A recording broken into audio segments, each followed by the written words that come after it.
What is up? My name is Matthew Makak, and this is Room 51, where we talk all things board gaming. And today I am finally coming out with the games that I actually got to play at Dice Tower West 2023. Long and overdue video, I think.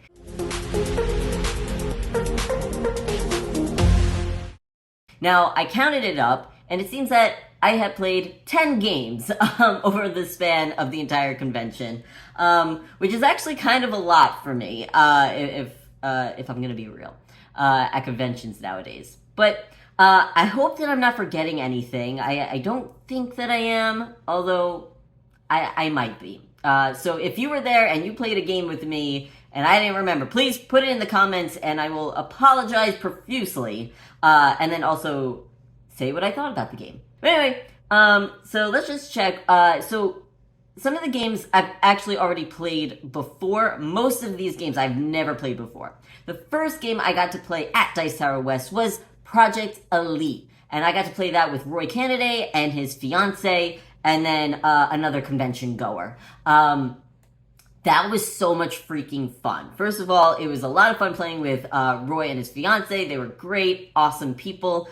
And the game itself was fantastic. This is a game that I had been wanting to play for a while. It seems that it's hard to get for some reason. I don't know why, but it is essentially like place yourself in an FPS type of video game, which stands for first-person shooter, and you know what it felt like? It kind of felt like Halo. If you're familiar with the Halo video game series, and I didn't play a whole lot of Halo growing up. I did play some, and I enjoyed it, but yeah, this one was, you're going up against like a wave of aliens, and I believe there are different scenarios involved, different objectives to complete, and ultimately that's what you're trying to do. You're trying to complete certain objectives without these aliens getting to the exit point, or at least that was the scenario we played, and we played on a pretty like beginner difficulty. I will say that we actually won. However, I'm going to just point out that I believe Roy's fiance might have been playing a little bit wrong and made the game a little bit easier for us all. That being said, it was all of our first time playing. I'm pretty sure I made mistakes as well, but there was a specific moment where I'm like, I don't think she played that right, and made herself a little bit overpowered, but that's okay. And even with that, we still beat the game by just like a little bit, you know, so it wasn't like we just breeze through or anything. No. And I should mention, it's all real-time strategy game. So you're just like rolling dice, chucking them, trying to get your special abilities to go off. That way you're going against all these aliens and trying to like kill them off. And there's these big monsters and they're starting to spawn and all these things. It's not like totally, you know, you go through totally real-time or anything. There are breaks because you then stop after, I think, like a 2-minute timer or whatever it is. And then it's like, okay, what happened? All right, these guys move. And then new things spawn. And then we get hurt. And then we do it all over again. And it was just so much fun. I really love that game, and I really want to try to get my hands on it if I can. So that was Project Elite. The next game that I played, this might not actually be the very second game that I played, but one of the next games I got to play. So no, I didn't get to play a full version of this. This was a demo that we got from Chip Theory Games. I got to play with Eric Summer. This was Elder Scrolls Betrayal of the Second Era. This was very, very cool. I'm very intrigued by this game. It was, if you're familiar with Too Many Bones, it uses a lot of the same sort of mechanisms in there, but there's definitely enough twists and turns with that, like, core foundation to make it its own game. And it's much more adventure-like for the game, where you're going to towns and there's different, that you could delve into dungeons and all these sort of things. And there's even like that push your luck element with the delving of dungeons, which was very, very cool. I really liked the delving of dungeons part. So that was cool. And ultimately you're trying to reach some sort of objective, and then whatever you do or don't do, it sort of leads to the next part of the story, like a part 2, I think. We only played through like a part 1, I guess, and we made it, and we did it, so there was that. But Yeah, it was just really, really cool. The experience points that you get is different. Where so normally in Too Many Bones, like you would get like these different dice, and you would get to unlock certain special abilities based on your race or faction. They're called gear locks. I don't know what they're called in Elder Scrolls, but they were called gear locks, and you could get different dice to unlock and all that stuff for just power ups.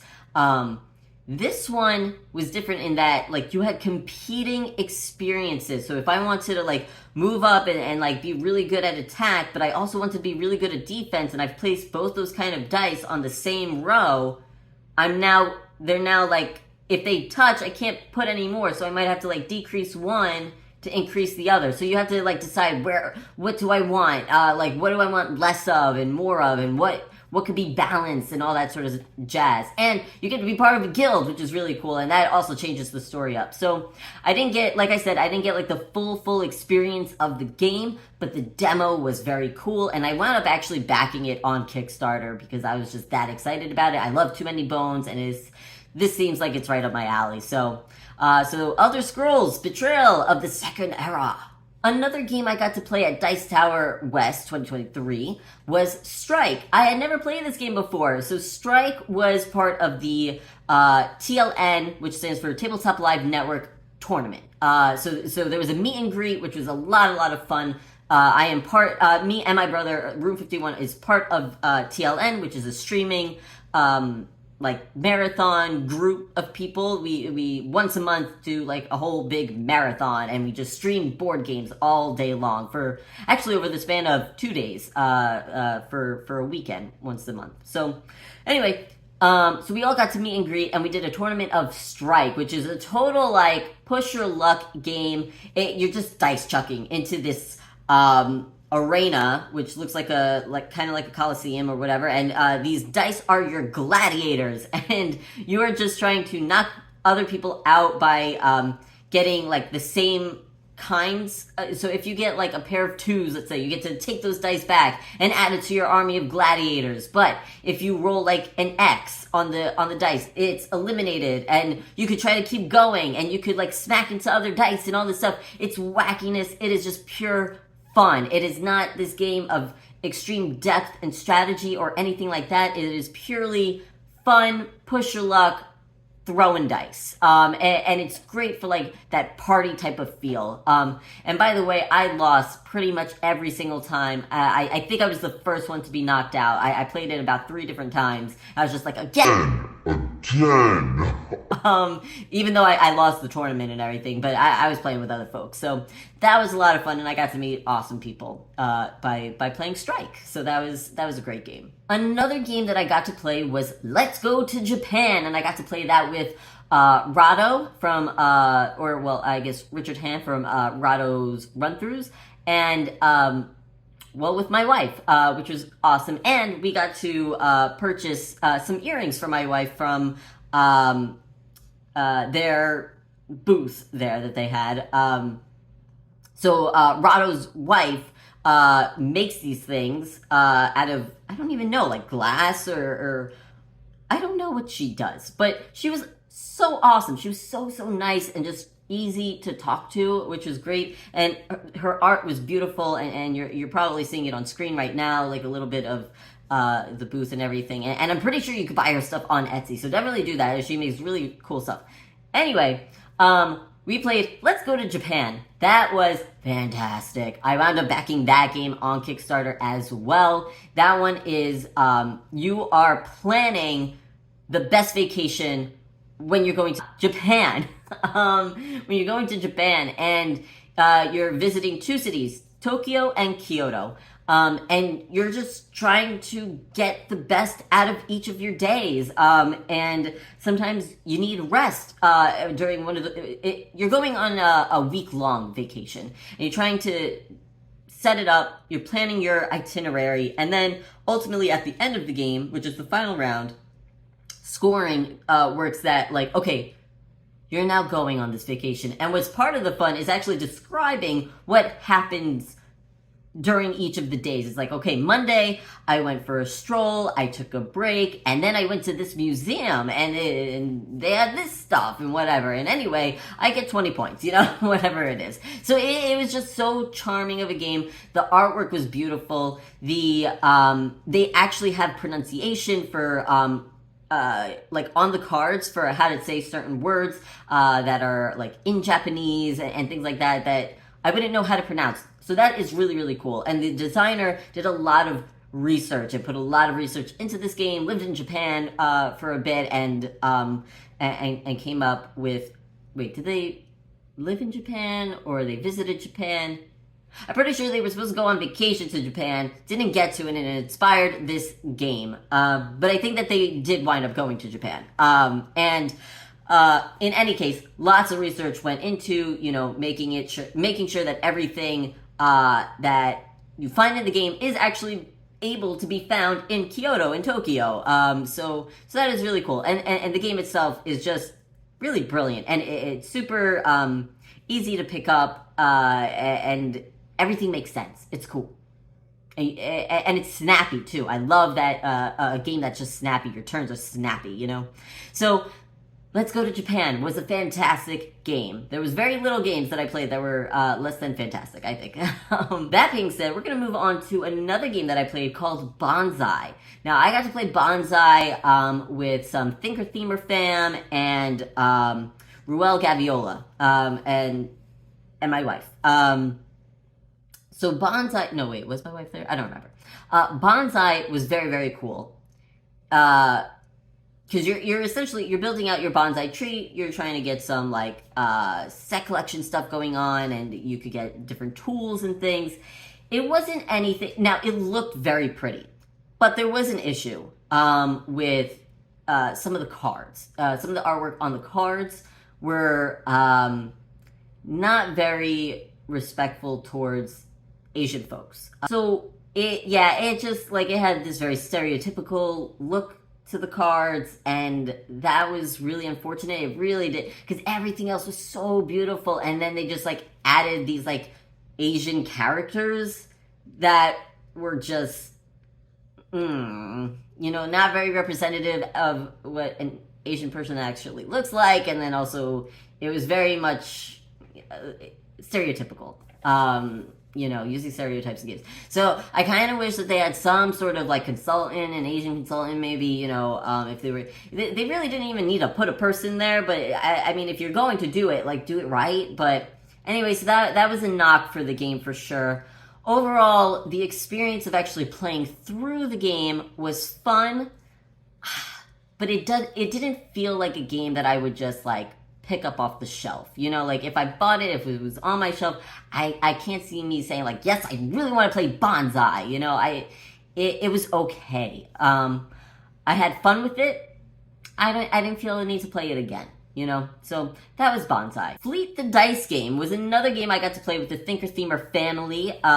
This time it was the Joey fam, as they're called. And so these were just viewers of Thinker Themer, which was really, really cool. So that was a lot of fun. I already own Fleet the Dice Game. This was one of those games that I have played before. I already knew that I loved the game. I loved getting to play with these folks. It was so much fun, and it kind of, like, reinvigorated, or I guess it reminded me of, like, how much I love the game, why I love the game, and it's just so good. So if you're not familiar with Fleet the Dice Game, it is a roll and write game, and it definitely has more to it than most roll and writes have going on, and it's got the 2 pieces of paper. It's very similar to Three Sisters, but Fleet the Dice Game came out first, I will say, although I do really like Three Sisters as well. That I did not play at Dice Tower West. But anyway, essentially you're gaining boats, you're trying to catch fish, and you're essentially trying to get the most victory points at the end of the game. And you could unlock different buildings to give you different special abilities and things. And it's combo-tastic. There's a bunch of combos going on in the game, to the point where it actually becomes sometimes difficult to keep track of, like, all the combos that are going on. It's like, okay, wait, so this makes this happen, which makes this happen, and then I get to do that. oh, and so now I get this other bonus and blah, blah, blah, blah, blah, so that could be a little bit overwhelming, but overall, seriously enjoy Fleet the Dice game. Another really fun game that I played, I had never heard of this game, and we got to play again with the Thinker Themer fan, and Ruel Gaviola was there. This was so much fun, and it's a big party game. It is called Green Team Always Wins. The Green Team Always Wins. And you know what it made me think of?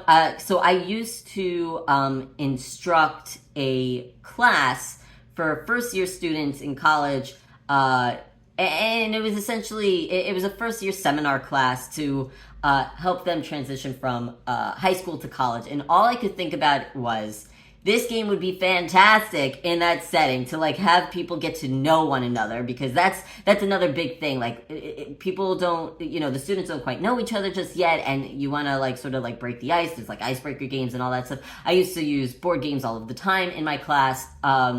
And this one, I feel like I would use this on like the first or second day, just to get to know people. But essentially what you're trying to do is get onto the green team. And the way you do that is so a question is asked, and then everybody, it's a multiple choice kind of thing. It's like either this or that, usually. And then you'll write down in secret, like which one you pick. It could be like, you really love roses or dandelions, and maybe I'll write, roses. If I have the most, right, if the majority says roses, now we're on the green team, and we get to start, like, gaining points. And then you want to stay within the majority. You want to stay on the green team. But it's also just so much fun, because you get to find out, like, oh, okay, so you like dandelions better than roses, and things like that. It's just a lot of fun, jibber jabber, back and forth. Nothing to be taken seriously. Of course, it's a fine party game.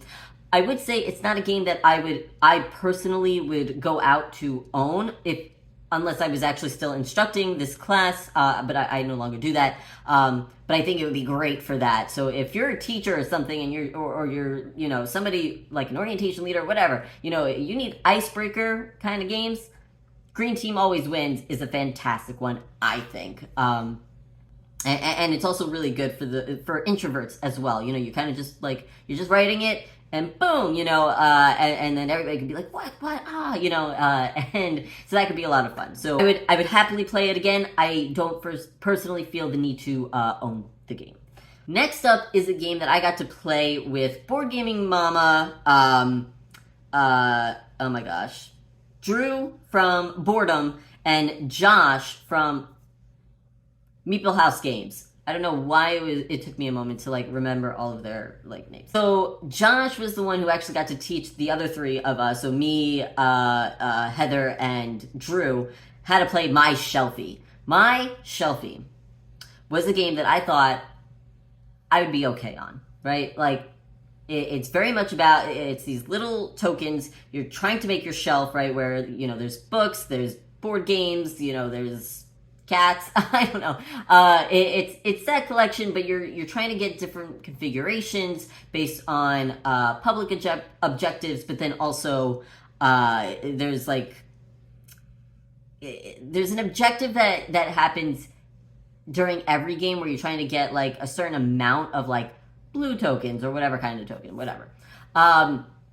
And you're all picking from the same sort of market that, on the board. And it's very interesting. Now, I thought I'd be okay on the game when it was first being taught, because those just generally are not my style. And I tend to also just be really bad at it. And just, like, my mind was not made for those kinds of games.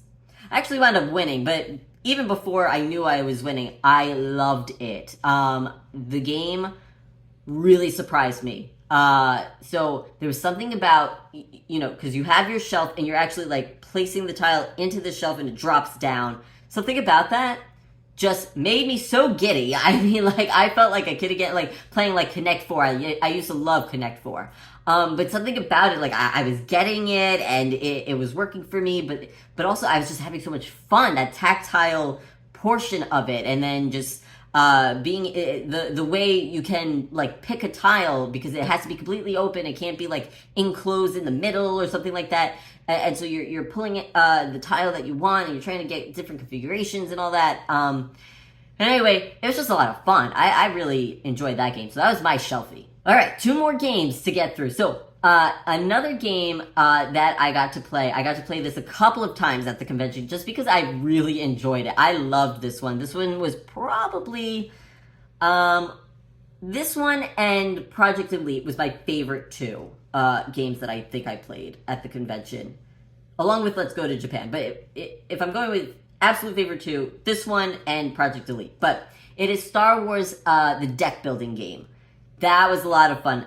Ruel Gaviola got to teach that game to me, and we played. That was a lot of fun. That was great. And then I also got to play with Shay Parker from RTFM, which was also a lot of fun. Great guys. Both of them are great guys. Super, super nice. And yeah, it was a lot like, if you're familiar with Star Realms, it was a lot like that, but a good amount of difference where it really felt like Star Wars, you know? And so what was interesting was, so, you know, you're building your deck, but you're playing as either the Rebellion or the Sith, and, or I guess the Rebels versus the Empire. And you can pick cards that, or you can buy cards only for, let's say I'm playing the Rebellion. I can only buy Rebellion type of cards. But I can also attack Empire cards that are in the market. That way, the Empire doesn't get them, which is so cool. That is new and neat. I love that. There are neutral cards where either one of us could buy them, and essentially there's also the Force, right? So there's this tug of war of the Force. Like if the Force is with you, certain abilities will go off on certain cards, which was dope.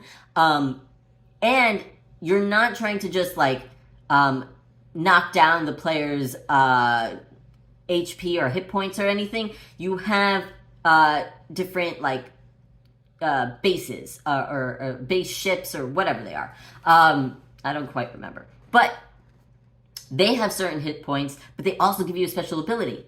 And then it's the first one to destroy 3 of the person's bases wins the game. But each base, so let's say one of my bases have been destroyed. Now I get to go through all of my bases that I have, and I could pick one that has a special ability on it, and then that becomes my new base. So now my hit points reset, but then also I get this special ability. That is really cool, and that's what really differentiates it from something like Star Realms, again, if you're familiar with that one. That was a lot of fun. Last game that I played of the entire convention, it was actually after the convention was over, and this was, again, with Drew from Boredom. This was so much fun. We played a game called Kluster, and it is so simple. It has just a rope, okay? It's pretty freeform. So you have this rope that creates some sort of circle, and it can be really any kind of shape. And then everybody is given these, they look like rocks, but they're magnets, and they're kind of like different shapes. Some are a little bit bigger, some are a little bit smaller, and you're placing them, okay? And what you're trying to do is be the first person to get rid of all of your magnets from your hand. The trick is, when you're placing them, since they're magnetic, they might cluster in on each other, and you're trying to avoid that. And what's funny is, so you could actually use the magnet to like kind of like move things around. You can move the rope around. You just have to place it inside the rope, but you could like move the rope whichever way you want and things like that, or you could just place it in the middle. That's totally fine. But if any other magnet kind of like attaches itself to the one that you just placed, you now have to take all of those back into your, I guess, hand of magnets. And like I said, object of the game is to just get rid of all of them. Such a fun game. That was a great way to end off the convention, to be honest. That was just fantastic. Loved speaking with Drew, and then also just playing this game. We actually played it a couple of times, maybe 2 or 3 times, back to back, because it was just so much fun. It was so easy. It was, there was this tension, but also it was kind of zen in a way, because of the components, I guess, like, gave off the zen vibe, but there was tension still where it's like, oh, I don't want this to happen, you know, and you're like kind of like moving it around, and you're seeing like things kind of start to like wibble wobble, and you're like, oh, you know.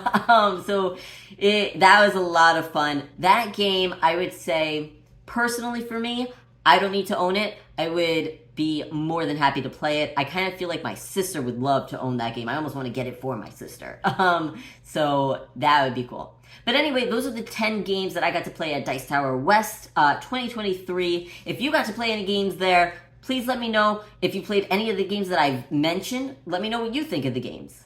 Anyway, that has been Room 51's, 10 games that I played at Dice Tower West 2023. Like and subscribe this video if you like our content, if you want to support our content. It really means a lot to us. And like I said, comment down below. It helps the algorithm. I'll catch you all next time.